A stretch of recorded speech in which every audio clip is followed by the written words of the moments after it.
Good afternoon. It's Tuesday, the 26th of May, 2015, just after 1 o'clock. Welcome to UK Column News. I'm your host, Brian Gerrish. With me in the studio behind the technical desk is Nick Green. Now, if some of you are wondering why I'm doing so many news editions on my own, the simple answer for that is we are doing a lot of work at the moment for some quite exciting changes at UK Column. We'll be announcing more of those in due course, but Mike Robinson busy at work on the website amongst other things, and we'll have a few announcements in due course. So there we are, lots of hard work going on. What's the weather doing? Well, I'm pleased to say that London is pretty sunny. It's sunny and cloudy in Rhondda. Apparently Essex is the same, sun with some patches of cloud. But poor old Manchester, it's looking grey. No reports of weather north of the border. We'll wait for that on Friday, with northern exposure, of course. Well, the truth is finally out, and it gives us much pleasure to start today's news with absolute truth, and here it is. It comes from the Daily Mirror, but do we believe their headline? I'm afraid to say we do. All MPs lie. And this has come as a statement from Sir Malcolm Bruce, ex-Lib Dem deputy leader. He was defending Alastair Carmichael by saying that, well, actually lying is widespread in public life. So really, this is a fairly important point, isn't it? If we look at any of the problems going on in UK at the moment, well, the policy has been developed by all three of the main political parties coming out of lies. And of course, the effects of those policies are coming out of lies as well. And we now get a better feeling for why, for example, the Conservatives would want to remove previous pre-election promises from their websites so as not to confuse us in the election that's just taken place. So our politicians lie. How were they lying during these recent elections? Well, we have it on good authority, and I'm going to say extremely good authority, that there was a pact established between Labour and the Conservatives that neither of those two parties would talk about the issue of child abuse during the electioneering period. And of course, the Lib Dems were only too happy to join in with that pact. So we have once again total smoke and mirrors, the public not told the truth.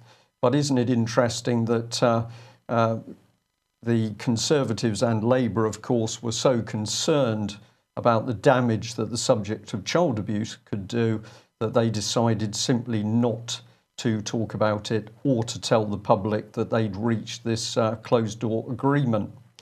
Well, that leads us in extremely nicely to the Hampstead abuse case, because people who have watched the harrowing video of these two young children talking about what they experienced, the detail in their evidence, the subjects, the fact they're talking about intimate parts of people's bodies, tattoos, warts, etc. And of course, how was this covered up? Well, the police, as was the case with Holly Gregg in Scotland, the police simply failed to investigate, and so they were happy to state that there was no crime. Now, obviously, this case has desperately unsettled both the political establishment and the wider establishment in Britain. We know that the atmosphere in the Metropolitan Police Force is poisonous at the moment, as senior officers in particular desperately try to silence other officers who want to speak out about the reality excuse me, of child abuse. And we also have it on extremely good authority that police officers have been physically threatened in order to get them to back off this case. Well, of course, if the Metropolitan Police can use threats and intimidation on its own officers, there are some clear worries in government. And so what better thing to do than to bring in the BBC? So thank you very much to the lady who pointed out this, that Radio 4 is going to be running a series, Ritual Sexual Abuse, The Anatomy of a Panic. And this is the BBC setting out, with the help of David Aaronovitch, to simply label all reports of satanic abuse as pure conspiracy theory. This man's well qualified. He's written a book called Voodoo Histories, The Role of Conspiracy Theory in Shaping Modern History. So what have we got? Just a BBC journalist, but he is given access to 3.65 billion of propaganda machine in order to say, well, this stuff simply doesn't happen. And let's remember, of course, this is the same BBC that hosted Jimmy Savile, where it is also reported by victims that at least some of the abuse that he carried out was done in a ritualistic fashion. Well, Mr. Aaronovitch is going to be assisted by this lady, Rosie Waterhouse, and several other journalists and so-called specialists. If you go to City University, you can have a look at her background, freelance journalist with extensive experience as an investigative reporter, and she's worked with national papers and BBC Newsnight, but she's most recently written a series of articles in Private Eye on the satanic panic.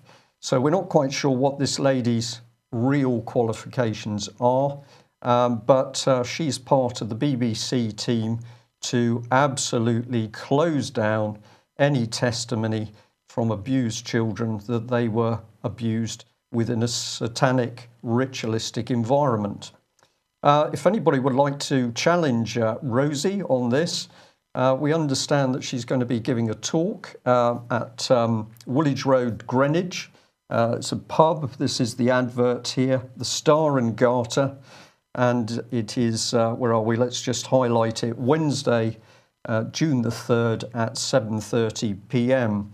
So if possibly there are people in the London area who are deeply concerned with, of course, the state's cover-up of child abuse, maybe you should pop along to place a few pertinent questions in front of this lady. Well, it's not only the BBC that simply refuses to investigate child abuse or the real causes of it. Let's take ourselves back to a statement by this lady barrister, Barrister Barbara Hewson. She was saying a little over a year ago that Jimmy Savile's satanic abuse was unlikely as alien abduction. So this is just her guess. It's just a supposition. She's does not appear to have done the investigation herself. But contrast this barrister's opinion with this report in the Daily Mail about a satanic cult at work in Wales. This was the gentleman featured, Colin Batley. He was found guilty at that time of 35 sex offences against children and young adults. Social services had been alerted in 2002. They, of course, took no action. And at the Semi-Detached in Kidwelly, South Wales, he would dress in hooded robes, chant before an altar, and then orchestrate or participate in group sex with his female followers. Now, I have been present at a presentation in Westminster when the police who investigated this particularly unpleasant case reported to an audience as to how difficult it was to bring it to light. However, they did achieve it. Why did it need to be brought to light? Well, let's have a look at this line here from the article. One helpless girl was initiated when she was just 11 and threatened with death by cult assassins if she did not comply. At least 2 of his young victims gave birth as a result of the systematic and prolonged abuse. So the reality presented in Westminster by courageous policemen and women were that they had taken a great deal of time and effort to investigate and close down this abusive cult. But we are being told by the BBC and indeed barristers that this is complete nonsense. Well, why is the state so desperate to cover up? UK Column has always maintained that that is simply because paedophilia gives the state and the establishment the means to blackmail people to do their bidding. And if we are going to get involved in, if the state is going to get involved in blackmail, who better to have on your side than GCHQ, of course, with fantastic information on virtually all of us. And it's taken the Express here to run this headline: paedophile Mason ran lodge that was originally set up for GCHQ. And they're talking here about this gentleman, Keith Harding, a former membership secretary of the Paedophile Information Exchange, and he was made the worshipful master of the Mercurius Lodge in Cheltenham, Gloucestershire in 2011, and they boast accurately that the lodge was set up with the help of GCHQ. He died, the man died last summer, but of course he presided over Masonic ceremonies and rituals. We understand from people who seem to be very well informed that this was known within GCHQ. So we're going to say we've got another occasion here that we've got assets of the British state fully aware of child abuse and the activities of paedophiles, but this is kept away from the general public. But the secret, of course, is maintained behind closed doors so that people can be controlled, blackmailed and used. There we are. So we started off with somebody quite happy to say that basically MPs lie. Well, we all knew it, but it's good to see it in the national press. And we can couple that with the fact the state is certainly prepared to lie in order to cover up the sheer scale of child abuse in Britain, and the fact that we have senior members of the establishment, MPs, judges, police, military officers and others who are involved in the abuse of children. Well, having praised the police in South Wales, let's just have a look at this organisation. We have started to talk about it. It's the replacement for ACPO. It's NPCC, National Police Chiefs Council. We've asked them recently if they could explain what has happened to the considerable assets of ACPO. And the only response we can get from NPCC at the moment is that the close down of the ACPO company is being done in accordance with the guidelines of Companies House. They seem to have sidestepped the simple answer, what happened to the assets? But the reason we're flagging NPCC up now is because of this unit, which features on their website. It's the National Domestic Extremism and Disorder Intelligence Unit. This has been set up in order to basically gather intelligence on anybody who's considered to be an extremist, and we know how wide that definition has become. But we are particularly interested in this unit because the UK column has been told in the last few days that agencies such as NDE-UIU have been given unlimited overtime, and they've had their leave stopped for the month of July 2015. Now, we haven't got further details. We believe that this information is accurate, and we think it suggests that the British state at the moment is worried about the effect of major demonstrations on austerity, which are planned for the summer months. We, of course, would warn that any demonstrations are likely to be infiltrated by people working for the state who've got agitation in their mind. So do think carefully about getting involved in demonstrations, and also watch out for those who would stir up violence, because this is just what David Cameron needs for further state clampdowns. While Britain is becoming ever more of a police state, of course, Mr. Cameron in particular would have us focus on President Putin. And we were very interested to see that apparently the international community is now in arms against President Putin because he's taken the bold step of deciding he's going to close down and throw out organisations which he believes are hostile to the safety of Russia. So this headline here from the Mail: Putin sparks international outcry by signing new law banning undesirable non-governmental organisations from Russia. We thought we would just remind the British public of who he's dealt with before. University World News here is talking about a clash between the British Council and Russia. So their offices outside of Moscow all closed down because Russia came to the conclusion that the British Council was up to no good. If you haven't visited their website, do have a look, because according to the British Council, they're creating international opportunities for the people of the UK and other countries, and they're out there building trust between them worldwide, and apparently they call that cultural relations. So you can dig deeper into the background of trouble between the British Council and Russia with this Guardian article. For example, the British Council's regional offices in St. Petersburg and Yekaterinburg are now closed, and Stephen Kinnock was then in the firing line, and the Russians wanted him out. Now, of course, we should remember that Stephen Kinnock has now become a Labour MP for the very safe seat of Aberavon. And we should also remind ourselves that he's married to the Danish Prime Minister, Helle Thorning-Schmidt. So we've got a man buried in international politics, thought he was doing a good job in Russia. Mr. Putin thinks otherwise. But let's remind ourselves of where these family connections go, because here we've got Mr. Kinnock himself, father-in-law to the Danish Prime Minister. So family relations cemented here. Why are we so interested in the Kinnocks?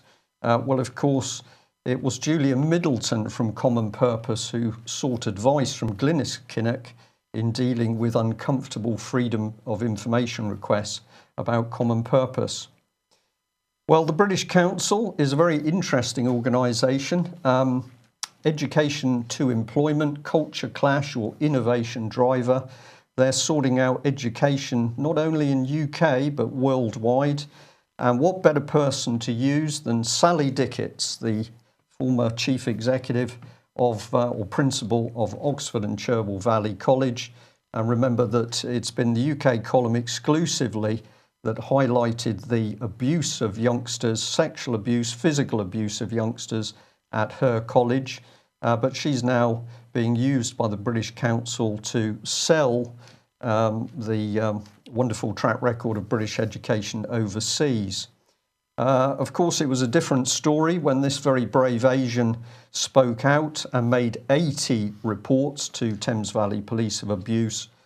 He was hounded out of his job, threatened and intimidated.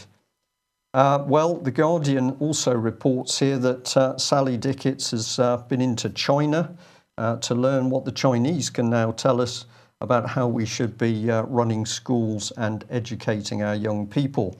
So encouraging to know that the British Council has picked up some trustworthy experts to talk to the UK public about education. And if you'd like to have a little look at Miss Dicketts' track record, you might like to go to this organisation, Activate Learning, which is all about transformation of Britain's education system. So we are shortly going to go on to an interview between Mike Robinson and John Devine and Mark Anderson on the subject of water, the new oil. Before we run that video interview, I'll just say very gently, let us think about what has come up in the press. We've got members of the establishment happily telling us that they lie. We've got the state closed down of the abuse of children. So we're now in a state that the protection of children simply does not matter. We've got a GCHQ, which has already been brought to book for breaking rules on spying on people outside of the law, has been running a Masonic lodge headed up by a paedophile. Can we get in a worse state in UK?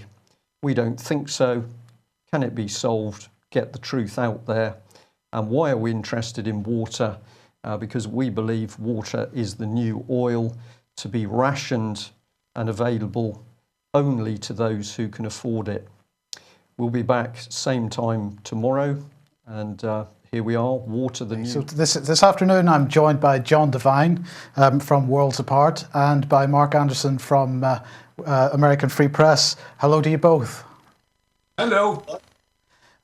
John, if I come to you first, you have a background, you're interested in water, and you're interested in, I believe that the beginning of this was technology that you had for saving water with regard to fish farms. Is that correct? That's correct, yeah. My background was I graduated in resource management, back then known as Ontario Lands and Forests, subsequently Natural Resources. And with my networking of resource management people, I was fortunate enough to get financing to enter into a venture of building a fish hatchery with a closed system. Significant savings to be made in groundwater. So that was a closed system. In other words, water that was dirty and being taken out of that system was filtered and put back in the other end. Is that how? Exactly. Now, we didn't have it down to 100% recycle. We had what we call makeup water, which was 10%, but we reused the 90%. We took the solids out, stripped the ammonia, and replaced the oxygen, and put all of the water through UV lights to kill the bacteria, and it worked. You're using the past tense. I take it something has happened. Well, we got victimized by crime here. The money manager looking after my aunt's money was financing this $2.8 million project. We found out he was stealing from the estate. And then subsequently, the government come along and destroyed the little bait and tackle shop where this all started from, in a highway widening project to help Casino Rama succeed. Okay, so this sparked an interest in water and water management and so on. So, I mean, what is your take on the situation these days? Because obviously we're hearing about drought in California. Is that drought is going to potentially spread to other parts of the West Coast, I suppose? But what is the situation in the States at the moment with water management? Well, at our end, we saw a story of the state of California just recently announced they're starting to pay people to take up their lawns and replace it with different landscaping, stones and rocks, et cetera, and they're paying for some of the project. And I think Mark's probably got a handle on more what's going on down here, but the state of California is in crisis as best we can understand in Canada. Okay, but I mean, in general, what is your interest? Okay. We're trying to get the message out about water preservation technology, and there's probably a long list of technology that should be addressed, but ours is very interesting, the fact that the average fish hatchery in North America consumes 2,000 gallons of clean groundwater a minute, and a lot of that hatcheries using the old flow-through system, that's water in, untreated water out. There's nothing to stop it from polluting the environment and reducing the draw from the aquifers. For example, I did a really rough survey of how many fish hatcheries were drawn off the Ogallala, and I came up with a number. If they were using our closed system, which we proved to be successful at cold water fisheries, the Ogallala would have to supply 60 million gallons of clean groundwater, less than what it's doing right now to meet the demands of the fish hatchery. Sorry, just if I can interrupt there for 1 second, because people in Britain won't know what the Ogallala is. So what is it? It's an aquifer, but it's a pretty special one, it seems. Yeah, the Ogallala is the world's third largest aquifer. Before mankind started tapping into it, it was the size of 9 Lake Eries. That's one of the lakes in the Great Lakes. And now it's reduced to half of that size. And they're now predicting the Ogallala will be empty in 30 to 40 years. And of course, that takes you into the world of economy, because I'm saying, how low will the wells go before the bankers say no to the farmers? Mark, you jump in here if you wish. John put it very well. Water is now becoming the privatized commodity of the world elite. For the forces that are at work kind of engender that, they help bring that about. And it's gotten so bad that the U.S. Agriculture Secretary, Tom Vilsack, head of the USDA, has the USDA investing $6.5 million in the Ogallala Aquifer, which is under Nebraska and some 7 other states, to help farmers and ranchers conserve billions of gallons of water and improve water quality. It's kind of a low-key announcement, but when they spend that much money just for starters, that means they know it's serious on the basis of what John just got done saying. And this fits into the larger picture, of course, without going into a lot of detail. American Free Press just ran an article, Fracking Water Used for Irrigation. So not only do we have unclean water in, water out at the standard fish hatcheries, that water polluting the environment, we also have fracking water being used for irrigation connected to Chevron and California crops, it just so happens. Sorry, Mark, can I just understand this? You're telling me that water that has been used in the fracking process is being used for irrigating farmland? That is the brand new article in American Free Press by Ronald Ray, and that appears to be the case. There are some claims that the water is treated somewhat before it's being used to irrigate, but it shows the extent to which these protected corporations, it shows the extent that they'll go to leverage the hallowed place that corporations have been given in our world. And so preserving the Ogallala through the proper kind of fish hatchery, like John is talking about, is critical, because people have heard about fracking and how serious that is, but they don't realize how much of the fish we eat is raised in fish farms, how many fish farms there are, and how much water through the improper system that fish farms use. And John long ago had the remedy, and that was taken away from him. So water is the new oil. It's a serious issue. It's not just about Monsanto and seeds. It's not just about central banks anymore, although the banks, as John indicated, once water becomes scarce, could deny credit to farmers here and abroad altogether. So John, is this an attack on farming? Is it an attack on humanity in that sense, in our food supply? Because, of course, it's not just the issue of fracking and farming, fish farms here, but it's also large corporations such as Nestle stealing the water from under people's feet and selling it back to them in bottles. Well, in Ontario, they call it the Guelph Aquifer. Nestle, the big corporation, is pulling water for bottled water, and they're currently paying $3.71 per million liters. And this takes us into the conversation I've been trying to have with the banks and the governments, because the response I get from the few who do respond to me, they're always telling me that it's too expensive, for example, to retool the fish hatcheries. So to go back to that argument, I'm saying, well, to come to a conclusion about that in financing, you have to put a value on water. Then you could justify why you would want to retool the fish hatcheries. But it goes around the circle, but the last part of it nobody seems to want to address, and that's the financing of the value of our water system. Surely we're giving it away to the corporate world right now for $3.71. I mean, it's preposterous to think you're going to replace that for that type of money. And then that takes you into, again, drawing down the aquifers, and underneath all of it is basically the existence of mankind.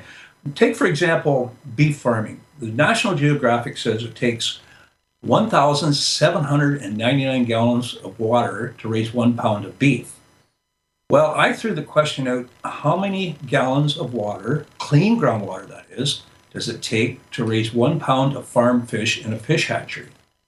And I threw a very rough number out for just to cause a debate, and I can't get anybody to reply to it. I said, best I can figure is 3,000 or 8,000 gallons to raise 1 pound of farm fish inside a fish hatchery to the size where it goes to one of two places. It goes to stocking lakes and rivers and streams to supply fish for recreational fishermen, or to the cages for food consumption. Now, here's where the kicker really gets into the farming of fish. Not only does the hatcheries require huge amounts of water, I'm getting turned around, but the process would be to take 3 pounds of bait fish to feed 1 pound to produce 1 pound of farm fish, plus 8,000 gallons per pound. Now, that takes you back to the world picture of bait fish. To feed our fish farms, the hatcheries and whatnot, the fish are generally extracted from big ocean-going vessels from the oceans. That being almost anything they can hail, they chop it all up and dry it out, and then sell it to the farmers to feed their fish. And that's 3 pounds of bait fish. And of course, everybody knows the ocean's bait fish is in critical condition. Now, our little project over here started to farming bait fish. And Fisherman's Cove, the little business that was destroyed, probably the only fish hatchery in North America that sold bait fish. It was hatched, reared, and held in a closed system. Very, very significant. Okay, so I mean, this just gets better and better then. So we've got farm fishing for consumption, human consumption. We've got fish for the farmed fish themselves, bait fish for the farmed fish themselves to consume, and we have the technology to solve the problem of water supply for these farms, and yet that doesn't seem to be acceptable technology for who? Who is actually pushing back on this? Is it the government? Is it the corporations? Who's preventing this from actually ending up on the farms? Well, you know, the 15-year journey we've been on to get people to understand the technology and whatnot, but most of the time we receive silence. And but recently there's been some push from people saying that the government themselves have been suppressing information about science. And our science is so critical, preserving clean groundwater. Other than clean air, I can't imagine any more important. But we've written to the CBC countless times, and we continue to get silence. And it's one of those things like, what gives the CBC the right to suppress information about science at large, let alone science that we've got from the University of Guelph, which remedies or really, really reduces the amount of gallonage required to raise 1 pound of fish. The silence, I guess, at this end is just totally perplexing, and we're going on 15 years now. So, but there seems to be a stir in Canada about what the media is not telling us. Mark, what do you think is the cause of this? Is there a policy decision being made here? Well, I think mostly it's the intransigence of the corporate world. There's an assumption that corporations, in some people's eyes, that they operate on this free market and they love competition and they love frequent change. That is not true, except a little bit in the world of electronics. Corporations are not interested in major changes. They're interested in the status quo with capital letters because they want to keep everything under lock and key and have the leverage so they can maximize profits out of the established system. And so any system that challenges the established system is crushed or ignored. The movement for more GMO crops, Monsanto pushes back. And you have now this Bilderberg-controlled world in a sense where the corporations who meet under Bilderberg next month in Austria will talk about these things to privatize water supplies, to privatize water treatment plants. As cities become more cash-strapped, they sell off assets to the corporations. This is just sort of how the whole thing stacks up. And now we have, if all the world's water was 1 gallon, fresh water would be just over 1 tablespoon of that gallon. And therefore, fresh water is 0.5% of all the world on Earth. 97% is seawater, and another 2% is locked up in ice caps and glaciers. And then what do municipalities do? They take what little fresh water we have left and they contaminate it with fluoride and chlorine and other chemicals. And so then we're forced, in a way, kind of coerced or cornered into drinking this bottled water that comes about in the way that John described. So that's the big picture of how we're maneuvered into this, although water is really nature's thing, a God-given thing, if you will, and mankind can only tamper with it for so long or illicitly control it for so long before we really run into trouble like John is implicating here. John, but pushback is the culture. The corporate culture is the main pushback. Okay, John. Earlier we mentioned fracking. Of course, how much fracking is using water out of the Ogallala, or do you know that? That's over at Mark's bailiwick. We're over in Ontario in the heart of the Great Lakes Basin. and we don't have a lot of oil in this vicinity. But Right. I heard constant reports coming out of the Midwest of the problems with fracking, and apparently they start causing sinkholes and one thing or another. I guess what I observed from a distance is you make one serious mistake, let off one charge of dynamite that all of a sudden releases energies of the Earth's plate, if you want to call it that. God only knows what the ramifications of that would be. And, if we spilled a bunch of oil into the Ogallala, civilization could no longer exist in that part of North America anymore. Well, each Monday night we produce a program on behalf of an activist in this country called Ian Crane, called Fracking Nightmare, and we've been doing this now for over a year. And one of the we had a guest on that program fairly early on in the series, discussing how the aquifers in Britain are connected. And in fact, from a scientific point of view, nobody actually understands how the aquifers in Britain are connected. And of course, if you contaminate one and destroy one aquifer, there's a very good chance you're going to find that same contamination, that same damage appearing in other aquifers.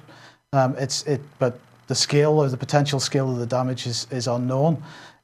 Is there an understanding of the geology of aquifers in North America and the implications of draining one out, whether it's actually pulling water from other aquifers nearby, or what is the situation with how freshwater usage in the States is actually understood? If you were to look at the timeline of science that was involved in studying fracking, and say, let's give it the benefit of the doubt, maybe 2 decades, 3 decades, if that, that's so small in the timeline of the evolution of the Earth's crust. I mean, I use the example, it's the same as we just recently learned how to look into the sun. And the timeline of science as to say what we predict will happen down the road is so minuscule, it's ridiculous. But yet, the banks, who are deeply involved in revenues from the oil industry and whatnot, don't seem to think it's a problem. But my argument is the banks also have customers, that being the people drawing off the aquifers, like the farmers and whatnot. And to make money with the fracking and don't think you're going to affect the bank's customers over there, it's really preposterous. Of course, fracking isn't actually, with prices of oil and gas being where they are, fracking is increasingly not possible, and from an economic point of view. So perhaps that, for the short term at least, isn't the biggest problem we face.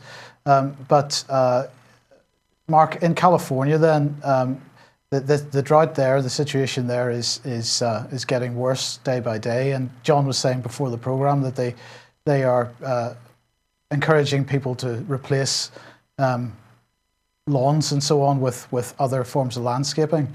Is this a problem that is consigned to California at the moment, or how are things in Texas and other states nearby? Well, it's most acute in California. It's perhaps the worst there in the sense that so many vegetables and fruits, particularly vegetables, are grown in huge areas of California, and therefore we're automatically more vulnerable in terms of the U.S. food supply if California has a drought. And yes, it is a good remedial thing to have fewer lawns. Lawns are kind of a waste anyway when you think about them. You can find articles online about how ridiculous it is to have a lawn and be a slave to it, riding around on a riding lawnmower with a beer here and a beer there, fun though it may be. But there are expanding concerns here stemming from California, it being the most vulnerable for reasons I just stated. But nationwide, there's much more awareness. There's many more community gardens, people growing food in their front yard, literally. Even in Michigan, there are front yard gardens. There are rooftop gardens in New York City.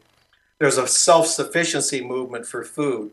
So at least that would help reduce the vulnerability of our food supplies by getting rid of this highly centralized corporate agriculture structure we have here in the States, which is increasingly becoming common overseas.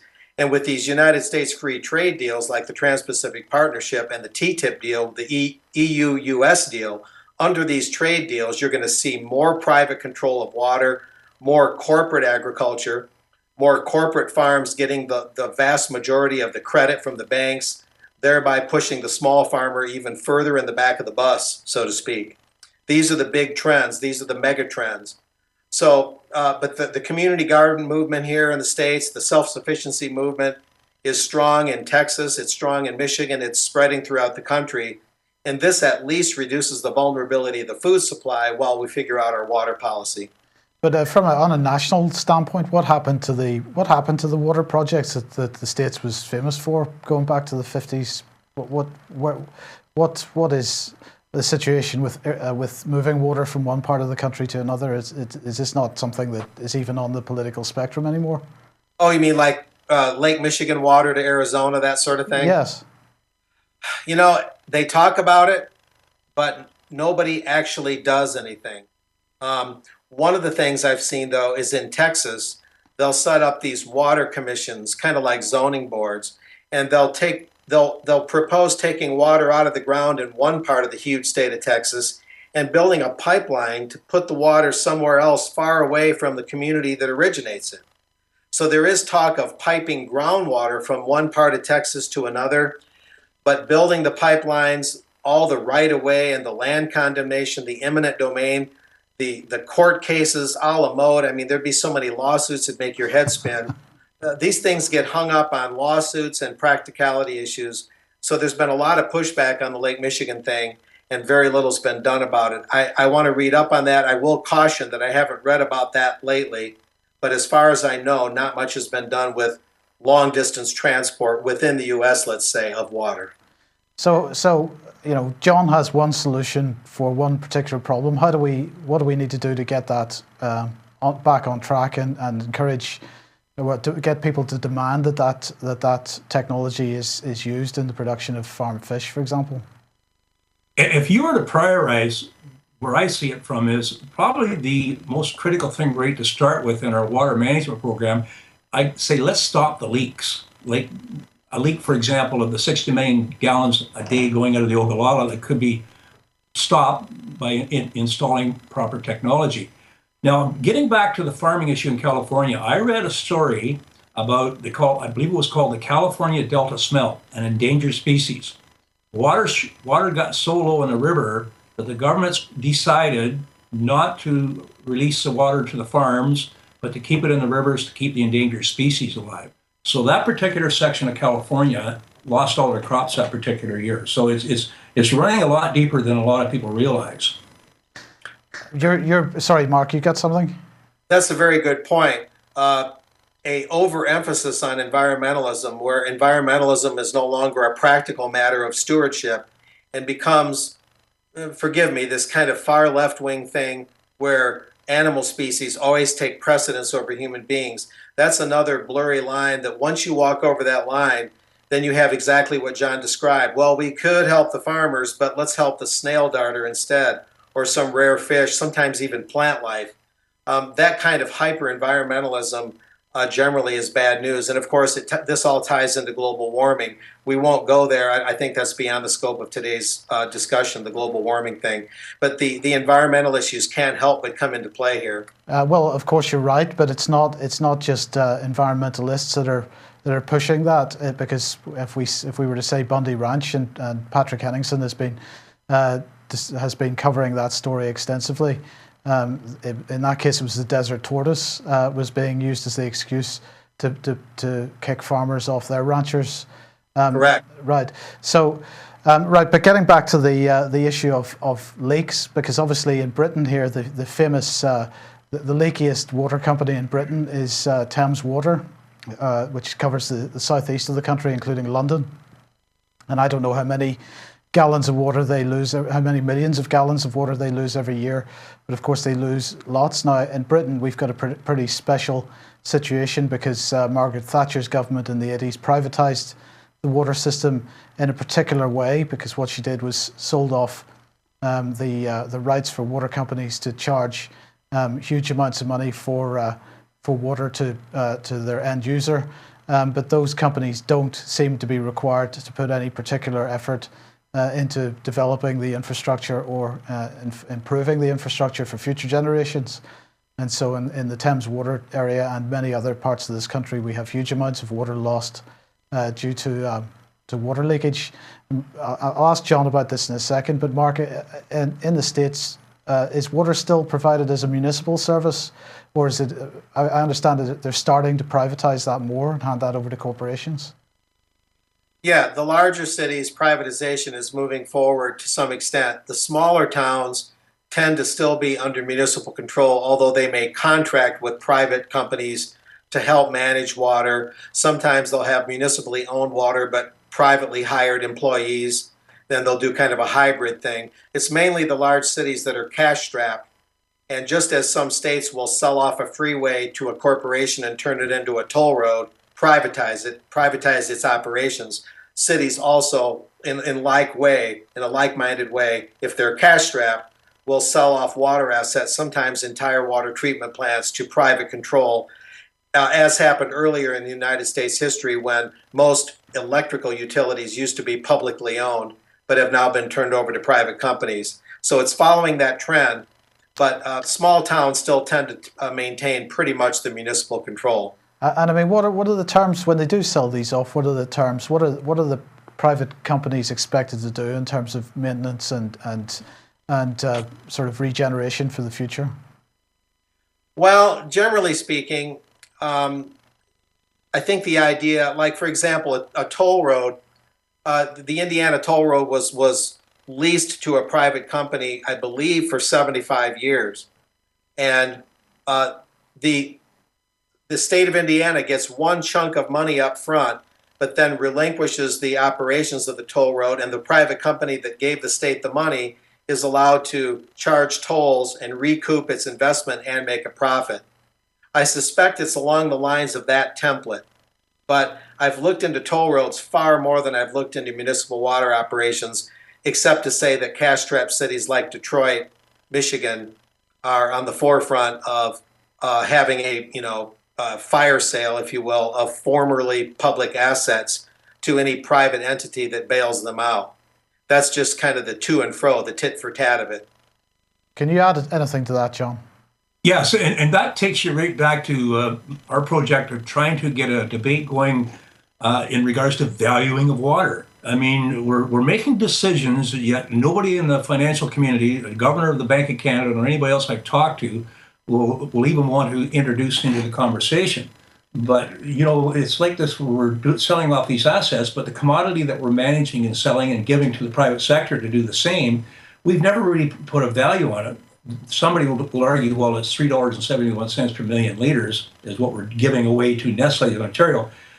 But I asked, was that number derived through the democratic process and proper debate to the public, et cetera, et cetera, et cetera? Sorry, John, let me just interrupt a second. Can I just ask you about that? You said $3 and something, 71 cents per million litres, and that's what Nestle pays for the right to take those million litres. Is that what you're saying? That's correct. Yeah. And so they then charge $2 per litre for a bottle of water after that? That's where the profit margin seems to be, and I'm suggesting maybe the taxpayers should be paid a lot more, or maybe we shouldn't even be drawn off the Ogallala until we're all rest assured that the Ogallala can recharge itself. You see, there's best I understand, there's very different types of aquifers. Like a lot of aquifers were created by glacial ice, and the ability for them to replace the water taken out is really, really almost impossible. So if you did have an aquifer that could recharge itself and whatnot, you might want to entertain the idea of doing business with Nestle. But until that was determined, I think everybody should rein it all in. And that takes you back to the science I'm talking about in regards to what connects what aquifer to what right across the American and Canadian border, for example. Yeah. So it's a witch's brew. But on the other hand, clearly Nestle have decided that they have put a value on water because they feel that they can make, but the value that they put on it is in the form of profit. Yeah, it just seems to me that the citizens of Canada and the province of Ontario have all been kind of excluded from the pricing of the water. How do we come up with this number of $3.71 per million liters? And politicians at large seem to be just petrified to even talk about any of it. So, but of course that takes you back to the media and our control over here. No, that's pretty spectacular. It's not something I'd considered previously. I do wonder how much fracking companies and other large corporates are being charged for their use of fresh water. That's quite an interesting thing, and maybe a bit of work that we need to do. Well, look, we're just about out of time here. Can I just ask both you and Mark for, if we start with John, ask for some final comments, and I think we'll come back to this issue in not too distant future. Yeah, our whole emphasis here is try and tell the masses of the situation. First of all, the planet Earth is in regards to the remaining clean groundwater. But then we're saying, let's put a value on it so we can appease the banks, as they have to read everything in dollars and cents. And to get that value, we have to talk to the people. And then we can go forward. But right now, if there's any money rolling out of government coffers to the water situation, I suggest the highest priority is to stop the leaks. And as I say, my observation is the Ogallala is leaking 60 million gallons of clean groundwater a day. And nobody wants to make any effort to stop it. To stop it, it would be retooling the hatcheries, creating jobs for graduate students, and then we would have money in the bank, that being the water that's still left in the aquifer. Okay, closing thoughts from you, Mark? Yeah, I would add to that. Well said, John. I would add to that perhaps John and I will contact the USDA and the Secretary, Tom Vilsack, about the $6.5 million supposedly to conserve billions of gallons of Ogallala aquifer groundwater. We'll contact him about that. And what John said about the drainage on the Ogallala is exacerbated by any water used for fracking, and then the municipal contamination of water through fluoride and other chemicals. And that through these different means, water is wasted, water is contaminated, the wasted water is put back into the environment. We need to put this into a nice letter, I believe, and contact the USDA while the iron's hot. And so we'll follow through on that. As John says, stop the leaks, keep the big picture in mind, but work on the individual components of this and have a game plan, because water is the new oil, and the bankers will collateralize water like they've collateralized the whole world. And pretty soon the small farmer and economic and autarkic, as it's known, farming self-sufficiency will be rubbed out even more. And the risk is especially great under the pending Trans-Pacific Partnership and the Transatlantic Trade and Investment Partnership with the EU and the US. So with these trade deals pending, the time for action is now. And so I think with that, we're in a good position to move forward for future broadcasts. Okay, brilliant. Look, thank you. Sorry, John. Don't forget about the XL pipeline that's going over top of the Ogallala. We haven't even talked about that yet, but we'll get it later. Yeah, we will come back to this. John, if anybody wants to see what you're doing, how do they get in touch with you? How do they see your website or so on? It's www.worlds-apart.ca, Worlds Apart. And we have other stories going on, but water's been the reason why we started it up, and also because the media refused to talk about it. So we've been writing now, we're going on 8 years. We've been obstructed and all that stuff, but that's for another day too. Okay, brilliant. Thank you both very much for joining us today. We will come back to this issue in the not too distant future. And thanks again. See you soon. Thanks, Mike.